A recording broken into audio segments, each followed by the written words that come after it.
My name is Arthur Vance. I'm 60 years old. And just 4 hours ago, I received a text message from my own son. The message was brief. Don't come to our housewarming party. Only high society guests are invited. Welcome to Father's diary. Let's hear a story today from California. He was afraid my old pickup truck and frayed clothes would embarrass him at the multi-million-dollar glass mansion he'd just bought. He thought I'd be sitting at home wallowing in shame and self-pity. But he was wrong.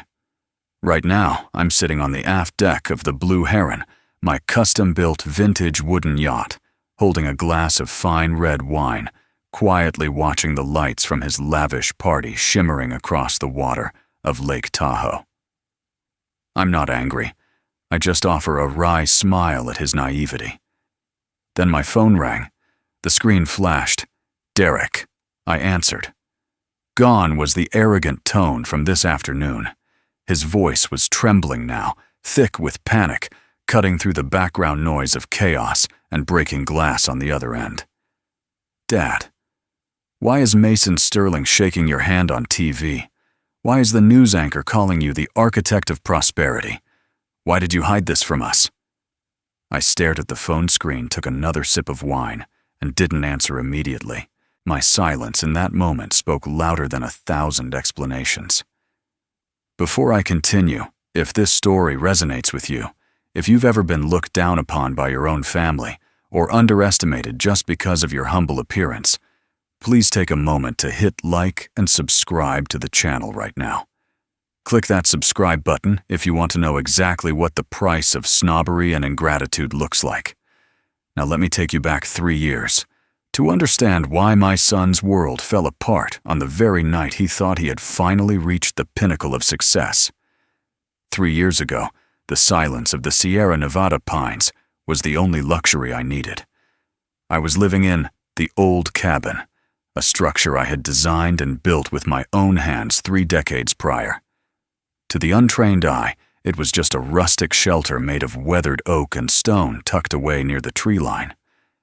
But to me, it was a structural masterpiece, filled with framed blueprints of dams I had engineered, and memorabilia from a lifetime of building the state's infrastructure. It was late October when Derek brought Darcy to meet me for the first time. I heard their arrival before I saw them. The engine of a rented luxury sedan cut through the quiet morning air. When I opened the heavy timber door, I saw Derek standing next to a woman who looked entirely out of place against the backdrop of towering trees and pine needles. Darcy was dressed in pristine white, her heels sinking slightly into the soft earth of the driveway. "Dad, this is Darcy," Derek said. His smile tight, his eyes scanning the exterior of my home with a critical squint. "Welcome," I said, stepping aside to let them in. Darcy hesitated at the threshold. She walked in as if entering a contaminated zone, her nose wrinkling slightly. The cabin smelled of cedar old paper and wood smoke scents I found comforting, but she clearly found offensive.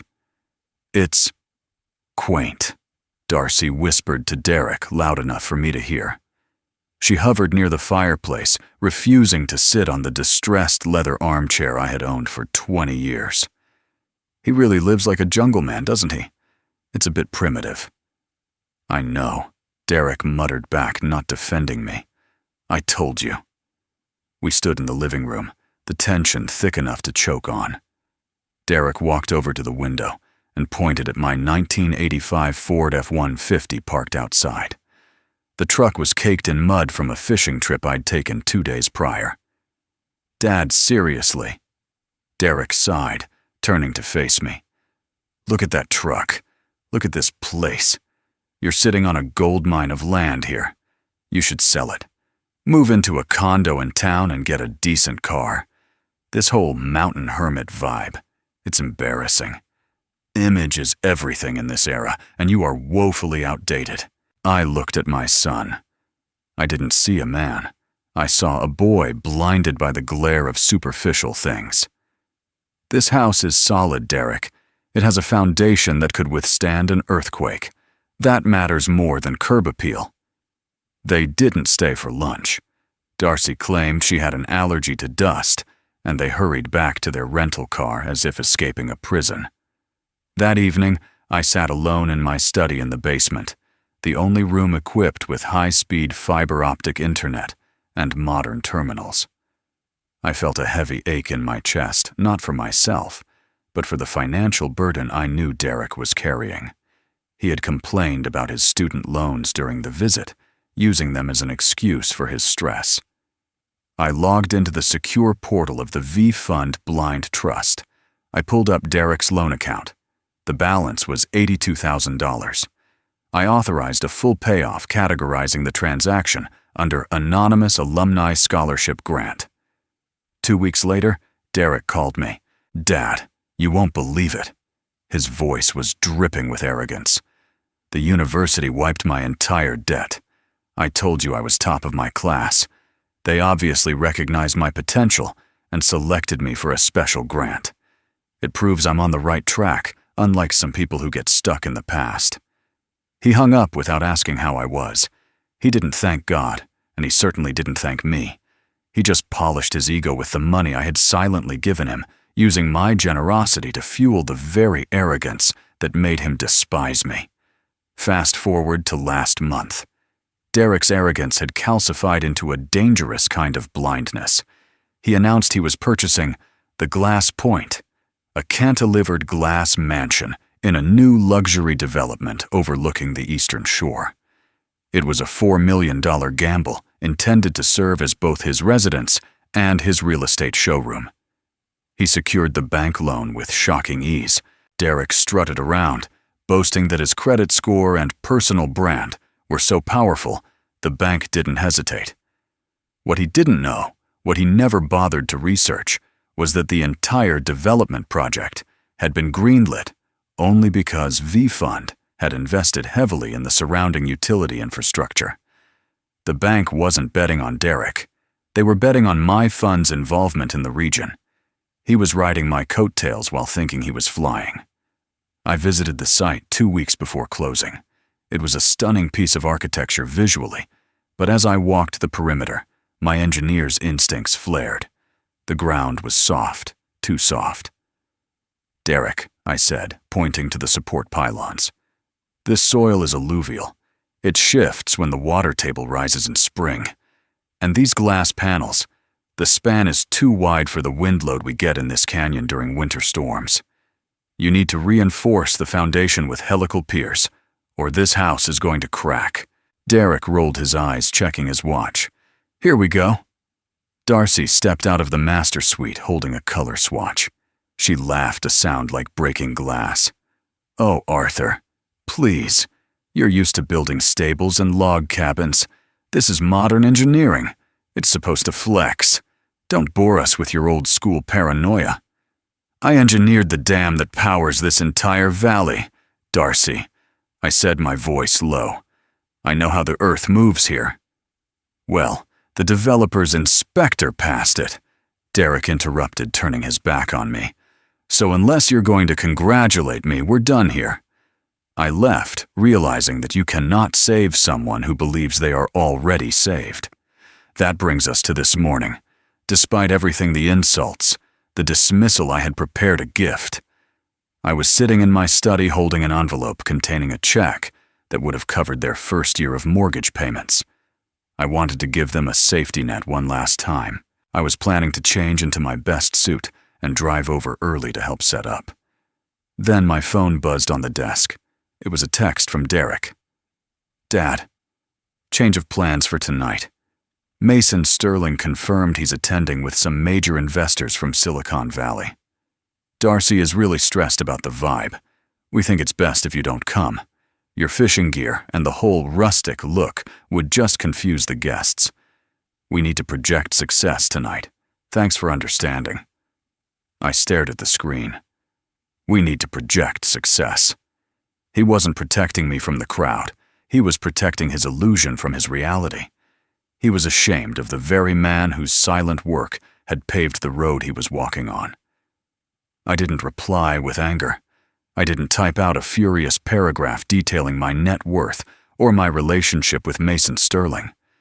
I simply sighed a long exhale that carried away the last of my expectations. I tore the check in half and dropped it into the wastebasket. "Understood," I whispered to the empty room. I stood up and walked to the closet. I pushed aside the flannel shirts Derek hated so much and reached for the garment bag in the back. Inside was a bespoke tuxedo from Tom Ford delivered 3 days ago. I wouldn't be going to Derek's party to play the role of the embarrassing father. I had my own appointment to keep one, where projecting success wasn't necessary because the achievement was real. At 6:30 p.m., the sun began to dip behind the Sierra Peaks, casting long, jagged shadows across the surface of Lake Tahoe. On the eastern shore, the Glass Point mansion was vibrating literally. A DJ booth had been set up on the cantilevered deck, blasting electronic bass that rattled the very window panes I had warned my son about. The party was a spectacle of noise and desperation. Inside, the atmosphere was suffocatingly artificial. The guests were a collection of local, new money crypto traders, influencers with leased supercars, and real estate speculators looking for their next flip. They didn't talk about ideas or art. They shouted over the music about interest rates, horsepower, and the price tags of their watches. It was a gathering defined not by who people were, but by what they could buy. Darcy was the ringmaster of this circus. She moved through the crowd with her phone raised like a shield, live streaming every interaction. "Hey guys, welcome to our humble abode," she shrieked into the camera, panning across the imported Italian marble counter that V-Fund money had paid for. "Just a casual Tuesday for the Vales. #luxury living, #boss babe." In the corner, a group of investors surrounded Derek. One of them, a man named Mr. Roberts, who was heavily leveraged in commercial real estate, clapped Derek on the shoulder. "Incredible place, Derek. Truly." Roberts shouted to be heard. "But I haven't seen your father. I heard he was a local legend in the engineering game back in the day. Is he coming?" Derek didn't flinch. He took a sip of his champagne, his face composing itself into a mask of practiced sorrow. "Unfortunately, no. The old man, he's not doing well these days. He's become very reclusive. To be honest, he's battling some cognitive decline. He gets confused in crowds, starts rambling about fishing and old trucks. We thought it was best to let him rest at his cabin." "A shame," Roberts nodded sympathetically. "Senility is tough." "It is," Derek sighed, accepting the lie as easily as he accepted the credit for the house. "We just want to protect his dignity." 3 miles away across the darkening water, dignity looked very different. My vintage yacht, the Blue Heron, cut through the waves with a low, steady hum.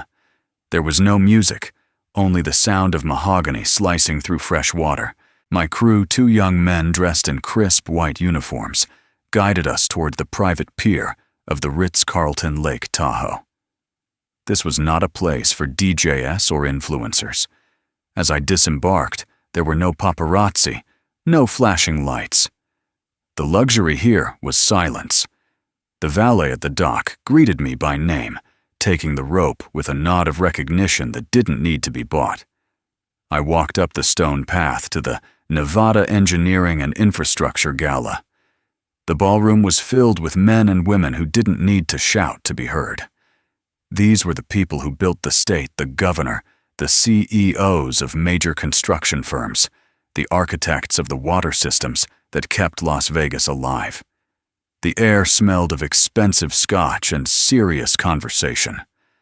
As I entered the room, the crowd parted slightly. I wasn't wearing a flashy watch or a trendy designer label. I was wearing a bespoke tuxedo that fit perfectly, and I carried the quiet confidence of a man who knows exactly how much steel is required to hold up a mountain. "Arthur." The voice came from the center of the room. A man stepped away from a conversation with the governor and walked toward me. It was Mason Sterling. To the world, Mason was a tech billionaire, a titan of Silicon Valley, whose face was on the cover of Forbes. But to me, he was still the brilliant young intern I had mentored on the Hoover Dam retrofit project 20 years ago. He extended his hand, not with the limp, performative shake of the social climbers at Derek's party, but with a firm grip of genuine respect. "I didn't think you'd come," Mason said, his voice warm. "I thought you were enjoying retirement too much to put on a tuxedo." "I made an exception," I replied, shaking his hand. "Besides, I heard you were giving a speech. I wanted to make sure you got the technical details right." Mason laughed a rich, honest sound. He placed a hand on my shoulder and turned to the room. "Gentlemen," he said to the group nearby, including the state governor, "if you want to know why the lights stay on in this state during a blizzard, you need to shake this man's hand. Arthur Vance is finally out of hiding." While my son was busy burying my reputation, to boost his own, the most powerful men in Nevada were lining up to buy me a drink. Back at the Glass Point, the clock struck 7:30 p.m.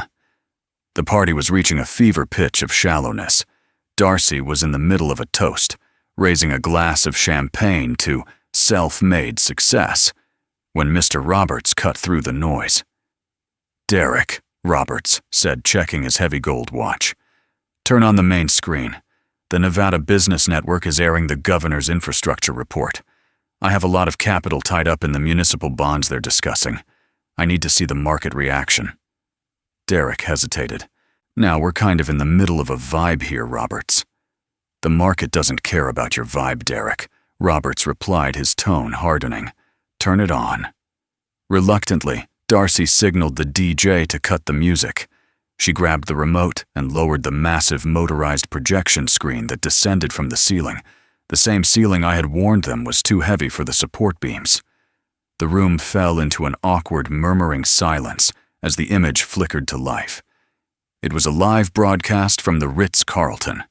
The camera panned across the ballroom, capturing the faces of the state's elite before settling on the podium.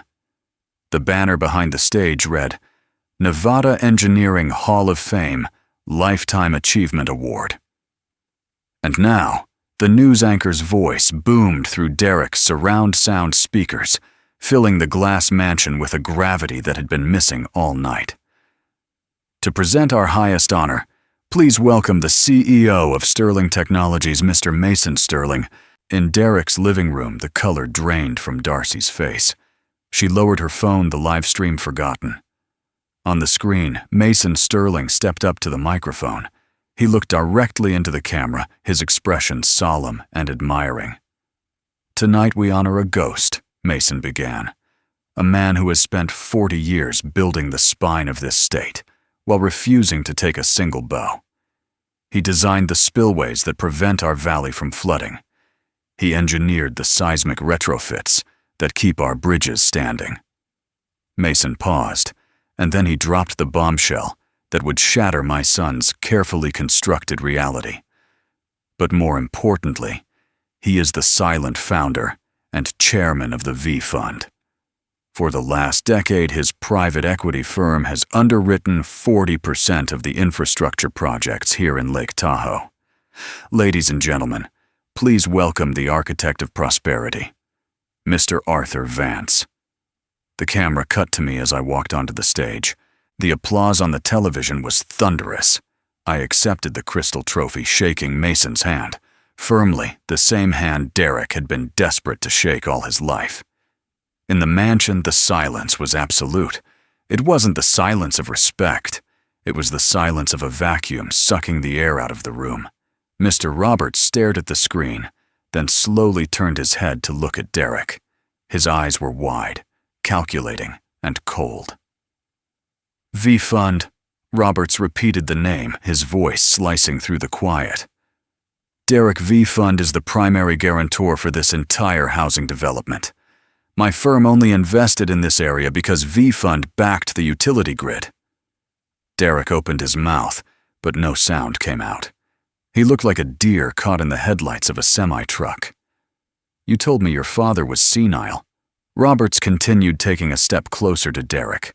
The other investors gathered around, their expressions shifting from amusement to suspicion. You said he was a recluse living on Social Security. You said he didn't understand modern business.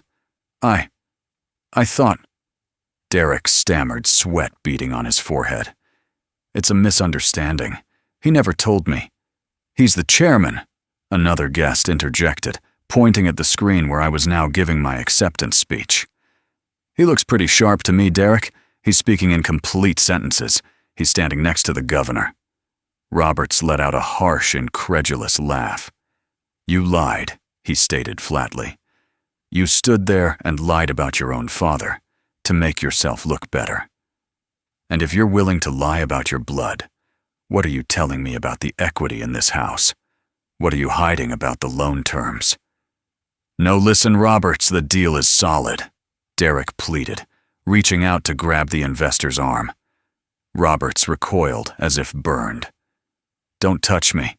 If V Fund is his and he's not here, that means you don't have the backing you claimed you did. You're a fraud, Derek, and I'm done. Roberts slammed his champagne glass down on the marble counter so hard the stem snapped. He turned and walked toward the door. Wait, Darcy shrieked, her voice cracking.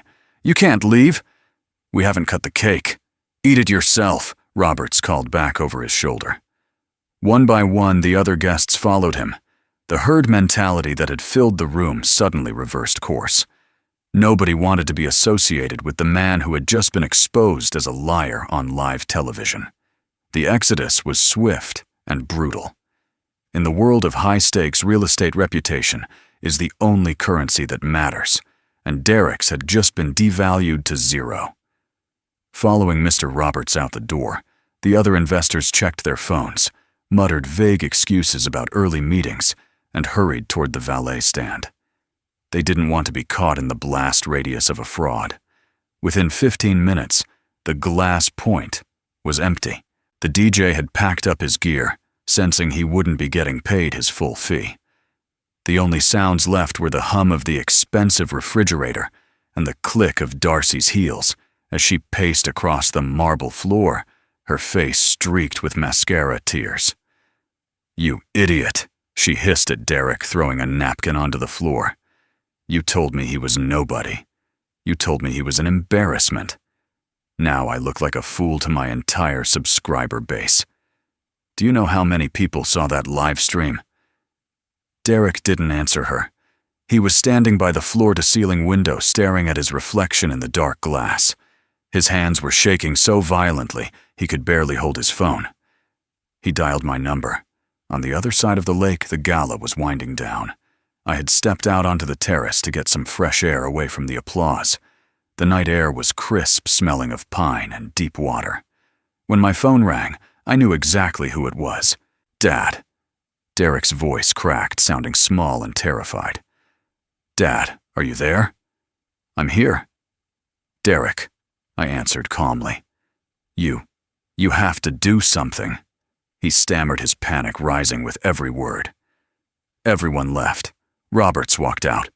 They're saying I'm a liar. Why didn't you tell me? Why did you let me make a fool of myself? Why did you hide who you were? I looked out at the lights of the boats drifting on the lake. I didn't hide anything, Derek. I lived my life exactly as I always have. I did the work. I built the dams. I invested the earnings. You never asked me what I did all day. You were too busy judging my truck to ask about my business. Okay. I'm sorry, Derek yelled, desperation clawing at his throat. I'm sorry about the truck. I'm sorry about the party. But you can fix this. You're the chairman of V Fund. Just issue a press release. Tell them you support the project.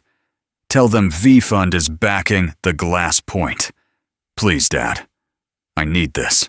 I closed my eyes, feeling a wave of exhaustion. He still didn't get it. He thought this was about PR. He thought a statement could fix a structural failure. I can't do that, son, I said, my voice steady but final. What, why not? You're the owner. Because I am an engineer first and a businessman second, I replied. Do you remember what I told you last month? When I visited the site, I told you the soil was alluvial. I told you the foundation needed helical piers to support that much glass. Who cares about the damn soil right now? Derek screamed. V-Fund cares, I said.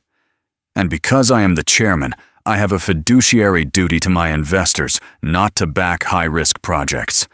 I just signed the order 10 minutes ago, Derek. V-Fund is formally withdrawing its infrastructure capital from the Glass Point development sector due to unaddressed geotechnical risks. There was a silence on the line so profound I could hear Derek's breathing stop. You pulled the funding, he whispered. I removed my endorsement of a faulty structure, I corrected him. And you know what happens when the primary infrastructure backer pulls out Derek. You're a real estate agent. You know the math. The bank. Derek's voice was barely audible. The bank requires a AAA infrastructure rating for the loan. Exactly, I said. When the bank opens tomorrow morning and sees the V-Fund withdrawal notice, they will reclassify your mortgage as high risk. They will issue a margin call. They will demand full collateralization or immediate repayment of the principal. I don't have $4 million, Derek cried. I spent everything on the down payment and the renovation. If they call the loan, I lose everything. I know, I said softly. But you built a glass house on bad ground, son, and you threw stones at the only person who knew how to prop it up. I ended the call. I didn't slam the phone down in anger. I simply pressed the red button, severing the connection, leaving my son alone in his multi-million-dollar mansion that was effectively already foreclosed. 6 months later, the for sale sign on the lawn of the Glass Point mansion didn't bear Derek's name. It bore the logo of the bank. The collapse happened exactly as the math predicted.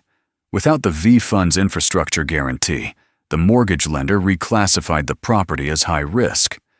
The variable interest rate spiked the monthly payments, tripled, and Derek, whose liquidity was entirely tied up in appearances, couldn't cover the margin call. The bank moved swiftly. They didn't care about his Instagram following or his social aspirations. They simply changed the locks. Darcy didn't stick around for the foreclosure auction. She filed for divorce the same week the eviction notice arrived. I heard from a mutual acquaintance that she packed her bags while Derek was pleading with the loan officer. Her parting words to him were brutal in their honesty. "You aren't the man I thought you were," she had told him, standing in the driveway of the house they no longer owned. "You sold me a dream you couldn't afford. You're just an empty shell, Derek." She drove off in the Mercedes, leaving him standing on the pavement with nothing but his debts. Derek lives in a studio apartment in Reno now.